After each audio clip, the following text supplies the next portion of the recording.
Good morning. I am Tessa-Marie and welcome to the morning blessings. How are you feeling today? It is an amazing morning. Yeah. Good morning, Stacy. I was rushing.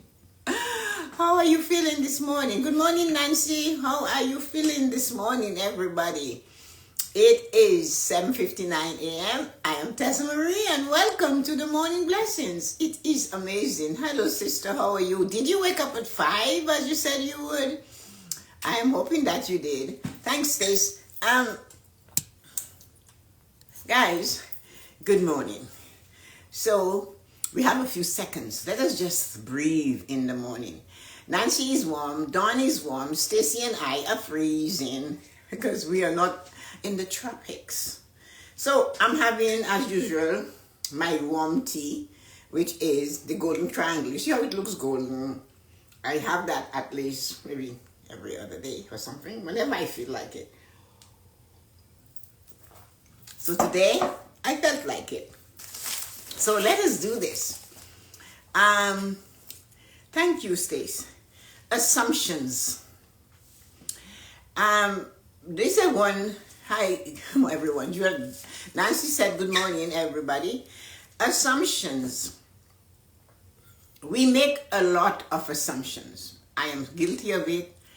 I will not say it, but every time I find myself going down the assumption barrel into the emptiness, because the assumption is a barrel. Good morning, Tani G, with nothing in it. It has no bottom. Good morning, Colleen. How are you guys feeling today? It is hot and cold for some of us. So anyway, assumptions, when you go there, is like entering a barrel, an old-fashioned barrel. You know the ones they cut in half so you can use as planters, that one. But the thing is, the other end does not have, good morning, Jean, how are you feeling today? I forgot to send you the link. How are you feeling today? And I forgot to send the link. I'm sorry, I'll do better today. So that barrel is the old cast barrel. They cut it and they make planters. They put the lids back. But in this case, assumption, the barrel is open at the top and also open at the bottom. And it is, you go in there and you just keep going. You never come out of that. You cannot grow in assumptions, the barrel of assumption. It has no bottom. So everything just flows out. And of course, it comes back to haunt us. Well, that's great, Dawn. Dawn, my sister, decided she was going to wake up at 5 because I wake up at 4:15 and I'm going to wake up at 5, but it's so dark on the estate at 5. But anyway, she woke up and she said it was raining and cool. LOL. That's okay. Just put a sweater on. So before I continue with this, I need you guys to realize there is magic, if you can, to wake up early in the morning. And there are miracles waiting to be captured. That's what I believe. And maybe I'm wrong, but what I love about the early morning rising is the stillness. Of course, normally when I wake up and I go outside around 10 to 5, quarter to 5, whenever I'm finished with my exercise and I've done my Our Father throughout my house, I step outside and of course the camera captures me. And if you saw that picture, you'd laugh until next week.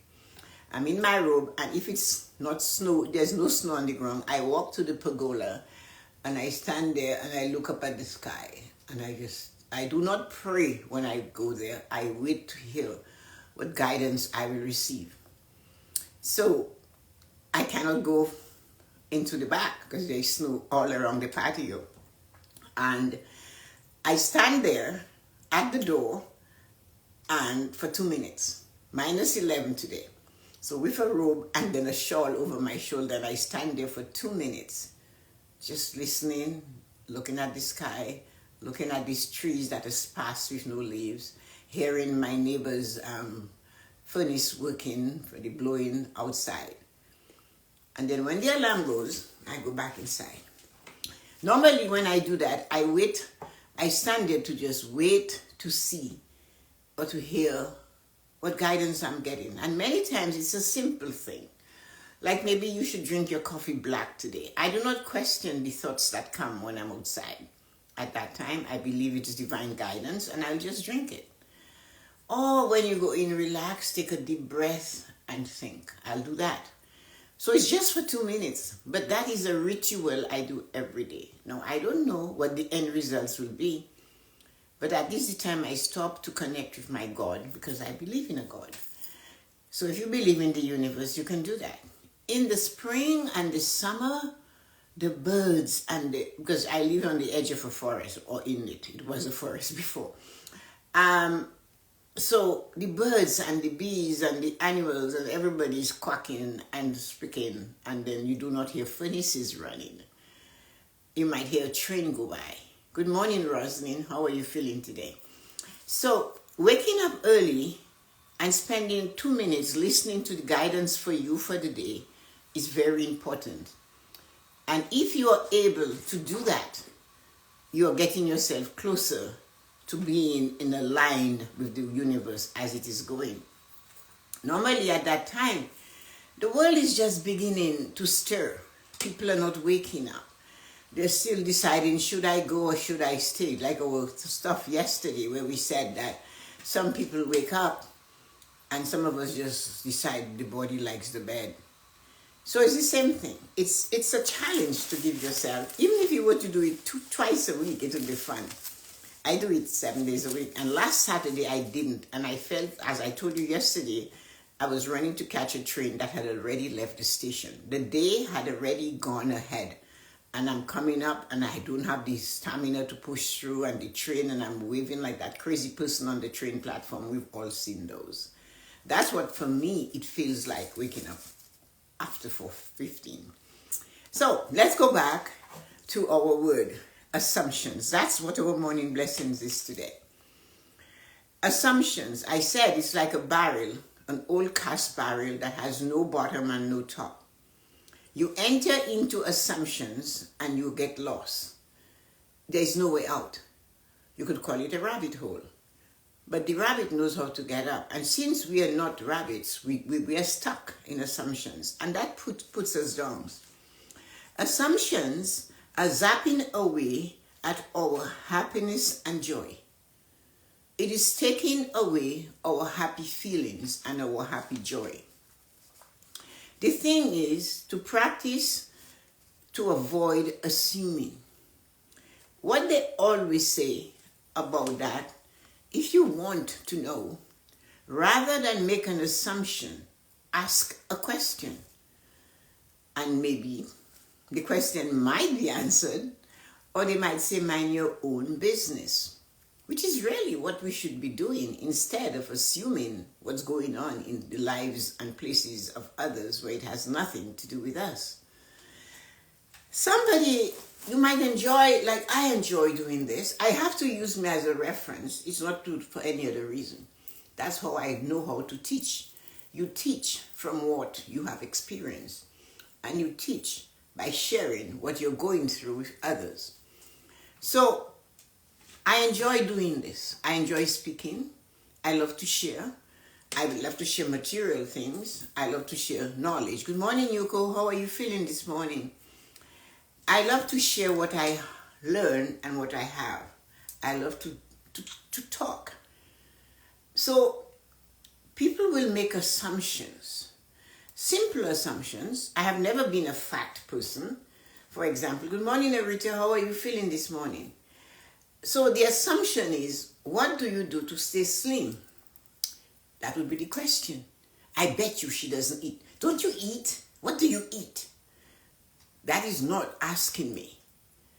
You have always been slender, so how do you do that?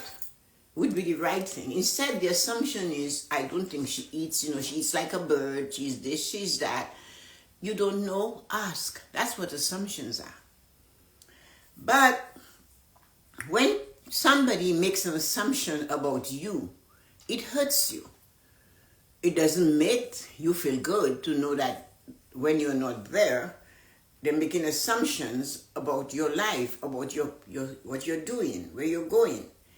And Assumptions is one of the, hi Betty, good morning, is one, how are you feeling this morning, of the four agreements. And that assumption is number 2. It tells you, do not make assumptions about what you don't know. If you don't know, it will be wiser and better for you if you ask. Rather than assume by looking over that the grass your neighbor has in their backyard is better than yours. Until you get in the backyard and you find out there were patches at the brown that you missed. But you made the assumption that that person is worse than you or better than you or what they're doing. You know, you're constantly making assumptions. If we look at when we make assumptions, we are not minding our own business, are we? We are plowing in the garden that does not belong to us. We are not going to get anything from working in somebody's garden for free. We're not going to get anything for putting energy into something that has nothing coming back to you. So when we do that, when we make assumptions, we are interfering in something that we cannot change, and we haven't asked to find out how we can make a difference. We haven't asked that, and we do not even know we cannot change it. We make all kinds of assumptions, silly assumptions. I don't normally talk politics, but when the President of the United States said he wanted to annex Canada, some people were happy. Some people were saying, that's good. That would be good for Canada. Or when he said he would just take them over. And they don't know the intricacies of the country. Canada is a Commonwealth country, but the person didn't know that. There are another 19 Commonwealth countries around the world. You cannot take something. The King of England still stands on the money. So when you rattle and you make an assumption, you can just step in, I'm going to just take it. You can't. But people were celebrating that and making fun of Canada. And it will be good for us. You cannot take something that is bigger than you and put it in you. You will choke. So I had to tell that to a so-called friend. I said, listen, Canada is bigger than the United States. What are you going to do with us? We have the same population as California. Do you know that?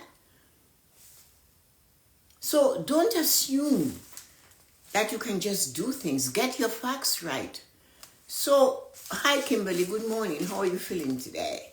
So assumption is my friend calling me to inform me how great it would be for us. So the next phone call was from my other friend that hurt her hand. And she said, I made an appointment, I'm going to the doctor, he sent me for an x-ray, And she, do you have that? Can you just go to a doctor and walk out? Give them your card and they swipe it? That's, hi Lisa, good morning. How are you feeling? So that is the assumption this one was making. And then it was just so to confirm to me that that person needed to be educated. They made an assumption and it's so weak. It doesn't have any volume to it. And then this one is telling me, I went to the doctor, and then I strained my hand, so he sent me for an x-ray. They told me I have arthritis, I have to do this, I have to do this. And then I'm thinking, you didn't pay. You felt sick on Sunday, you went to the doctor on Monday, you got an x-ray on Wednesday. It doesn't always work like that. Some x-rays are more complicated and there's a long line for that. So you sit and you wait, but you do not have to pay.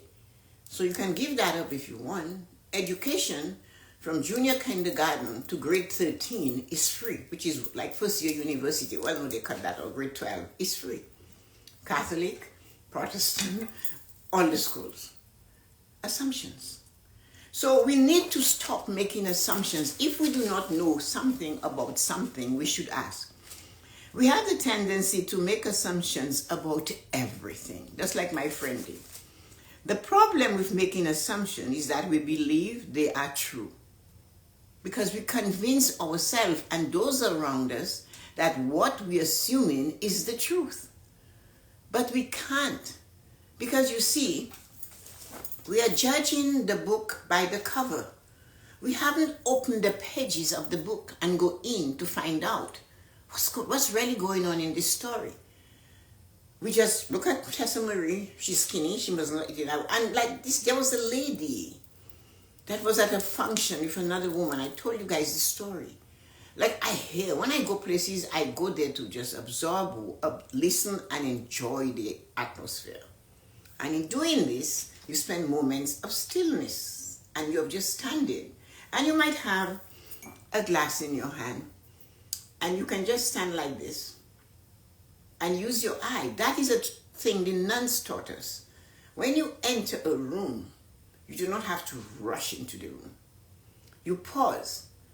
It's not for 30 seconds. It's a moment. And you survey the room without turning your head, but using your eye. And then you move into the room. So this is ingrained in me. So I just always pause and observe. In observing, a lady met another woman, a little younger than her. She walked up to her and she said, "You are so skinny. Do you have cancer?" Can you imagine that? Because she's skinny, the only thing she could say is the worst that people don't even want to use the word cancer. But she was the cancer. The one who said it was the walking cancer. The thing is, what she didn't know is that her husband, who is a music teacher, the young lady who was skinny, had a heart attack.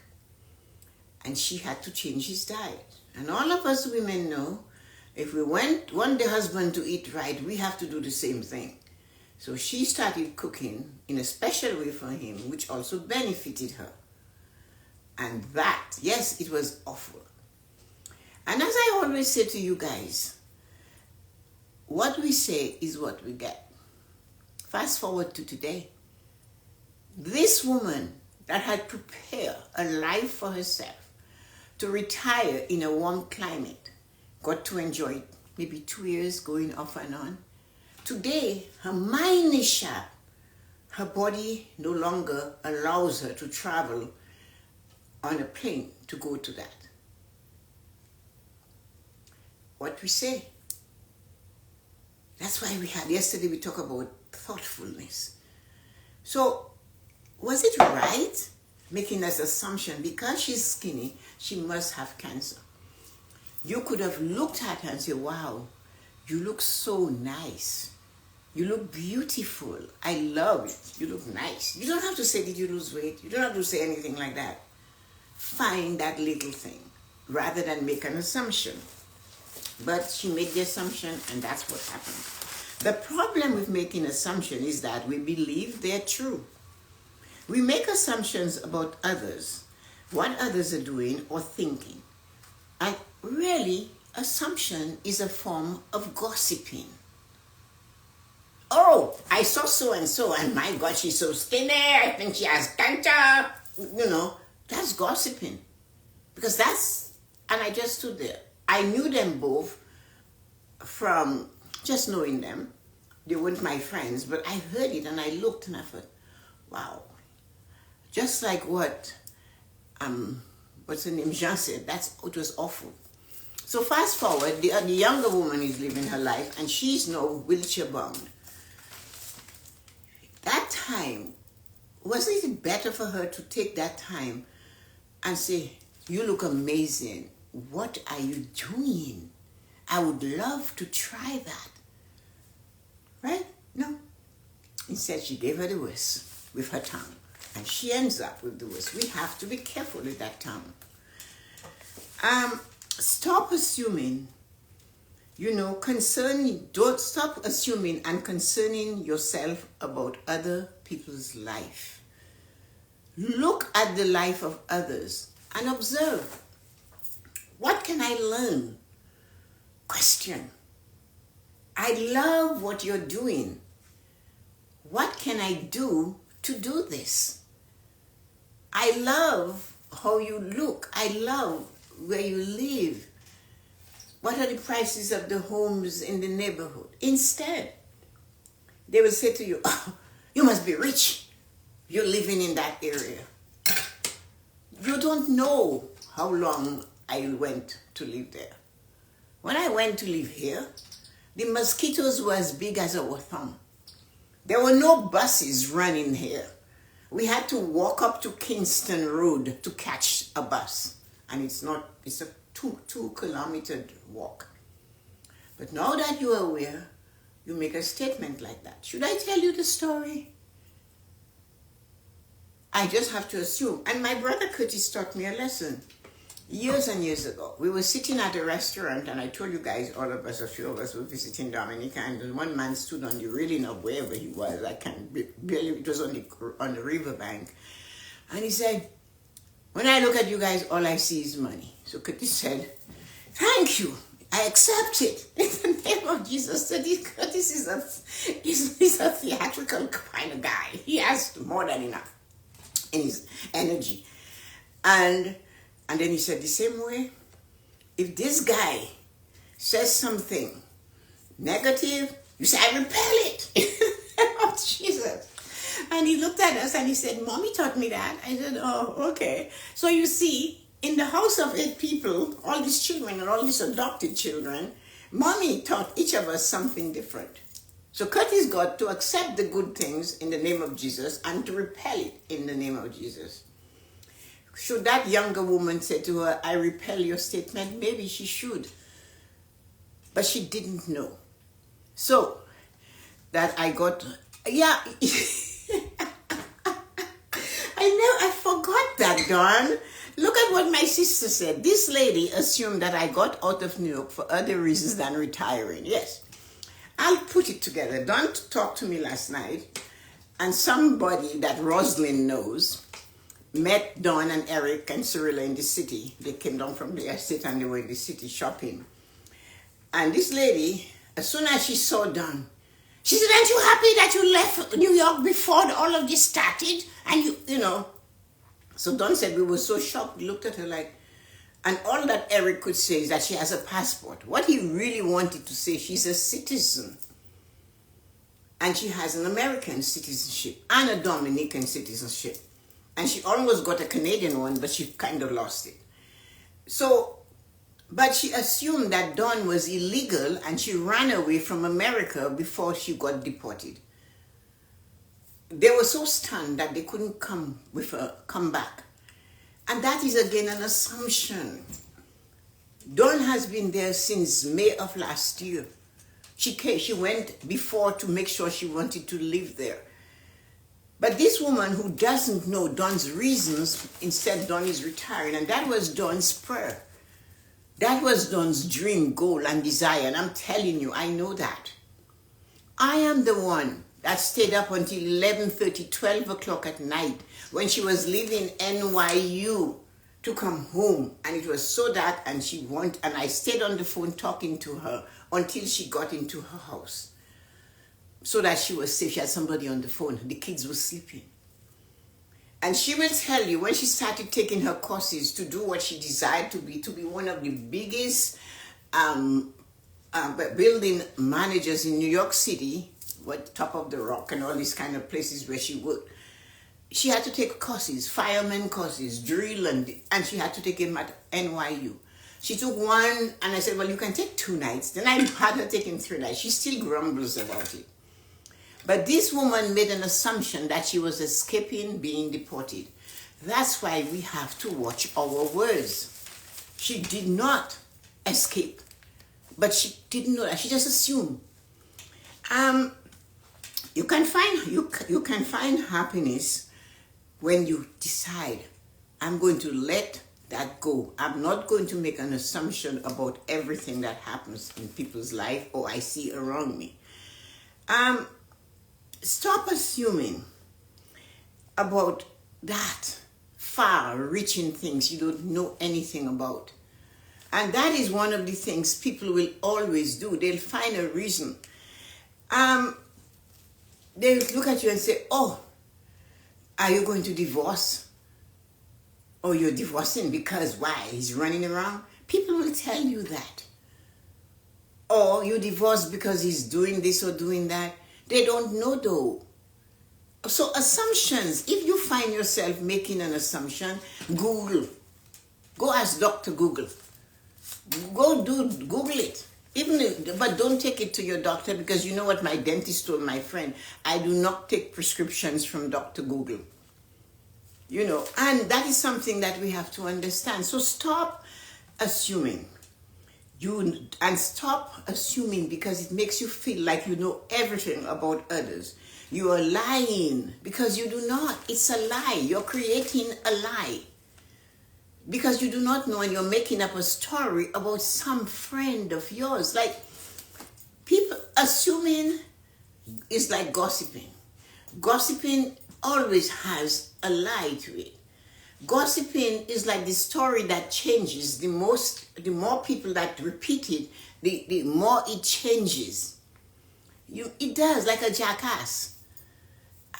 I wonder if that young lady that was told that she had cancer, was why she also said, do you, or whatever, making that statement. Does she know what this other woman is going through right now? I bet she doesn't.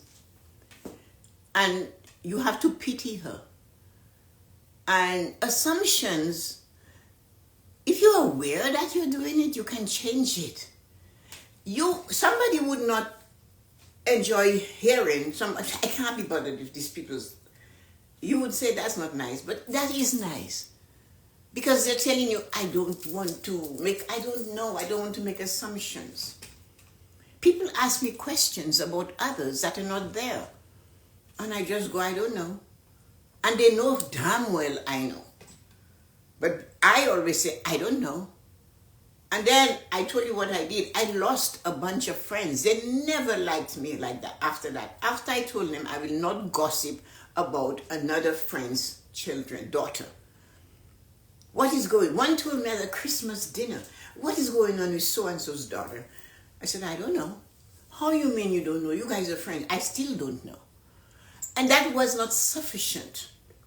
They still ask again, and I keep saying, I don't know. When Dawn, sometimes my sister, she said something to me, and I remember, that is the thing, I have an elephant memory. Loretta gets all worked up about it. And Dawn said to me something, and then when she was done, I said, okay. And then she started laughing. She said, that is exactly what Alison said you would say. I said, okay, because, okay, I have nothing to add to this. And that is what you have to do, because the minute you do that, the gossip is spreading. It is going further, and the story is changing. If I am a loyal dog friend. When I'm your friend, don't tell me anything about my friend. Do not come and criticize my friend to me. I'll just really let you have it. Don't do that.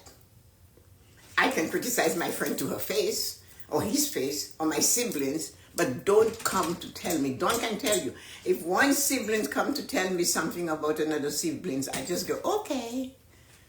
It's true. There's so much, like, I write stories. And when I write stories, it's like I'm dangling inside of me. I feel every minute of it. And that is because I am creating something I enjoy. I could write all day. I could sit and read and never get up to eat. As long as I can reach crackers and cheese and almonds, I'm good. And water. And maybe wine later on, right, sis? So, that's what the assumption thing is, making a story about something you do not know. It's fiction.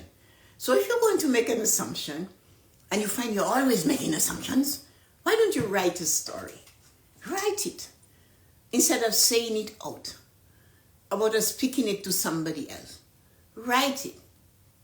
That lady could have said, look at the word, I told you the story. So she could have come home and said, oh my goodness, I have to write about my experience today.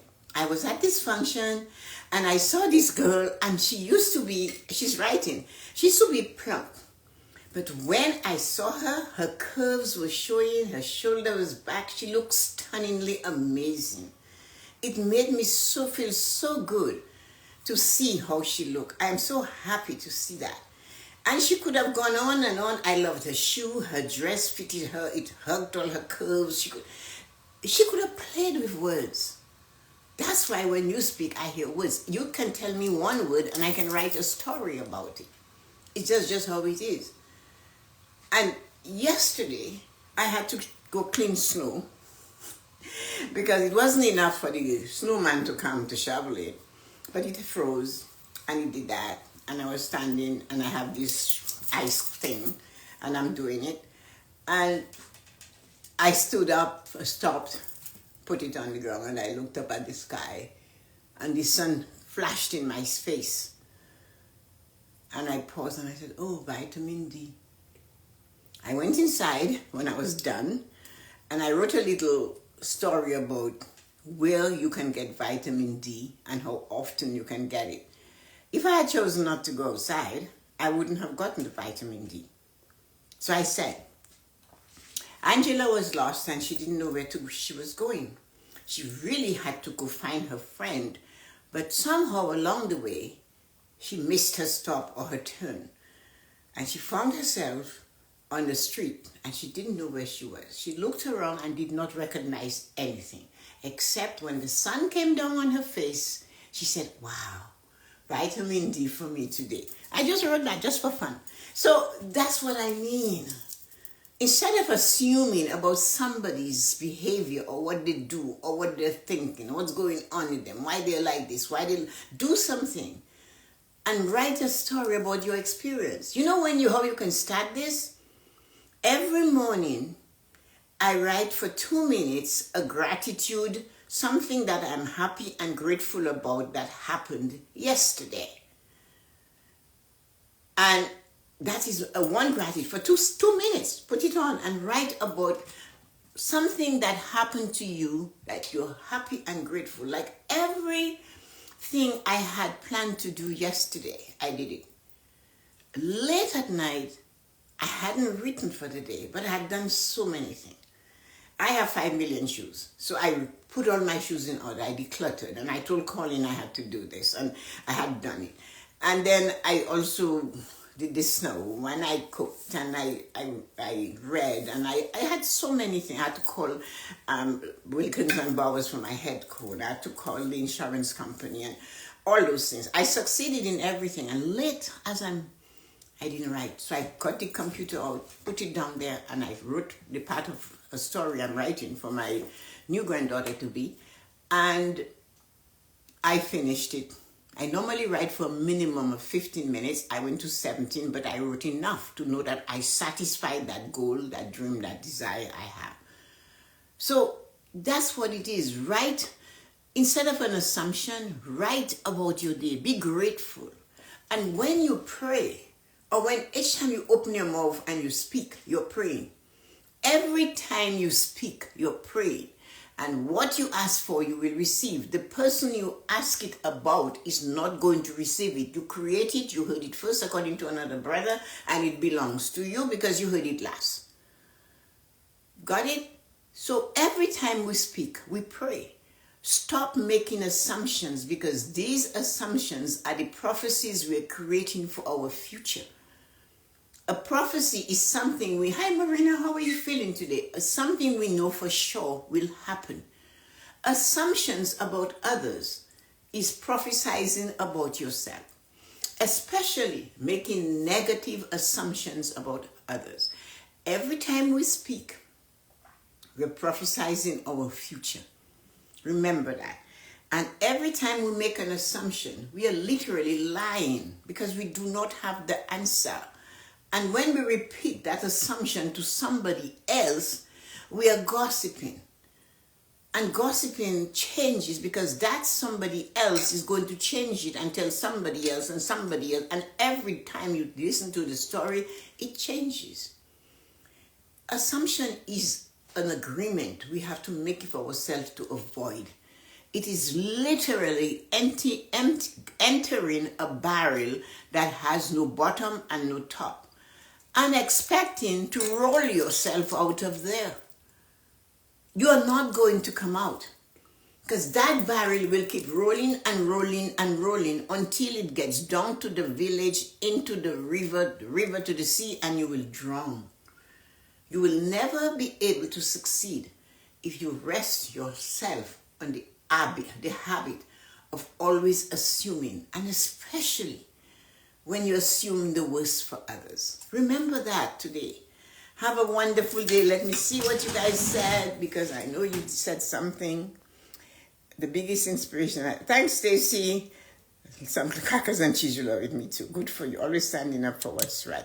I do my best with that. Correct. Assumptions are some of the most hurtful things most people do. I know.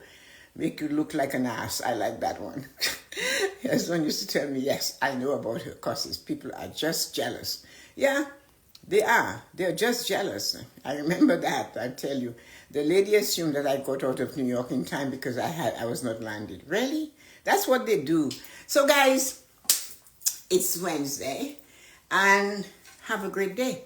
Tomorrow at 12 o'clock, I'm going to do YouTube Live. If you have time to just drop in, it's 20 minutes or so, and listen to what I have to say. And one of these days, if you are bold, like Kimberly, if you're still there, you should come and join me. Come on and talk. I know you enjoy chatting. Have a great day, everybody. Let me say goodbye to hi Betty, Nancy, Stacy, Yuko, Colin, Jean, Dawn, Arita, Lisa, Kimberly, and Angie Prayer. Oh, hi Angie Prayer. I didn't see that you were there. Have a wonderful day, and thanks for coming. I love you, and tomorrow is my birthday. Okay, so do you want me to sing happy birthday? This is not one of the gifts I was handed. Singing. I didn't get it. So what I will try to sing you happy birthday. Drop by, and I will stop what I'm doing, and I'll sing happy birthday. Have a great day. Love you. See you guys later. Talk to each and every one of you. Bye-bye.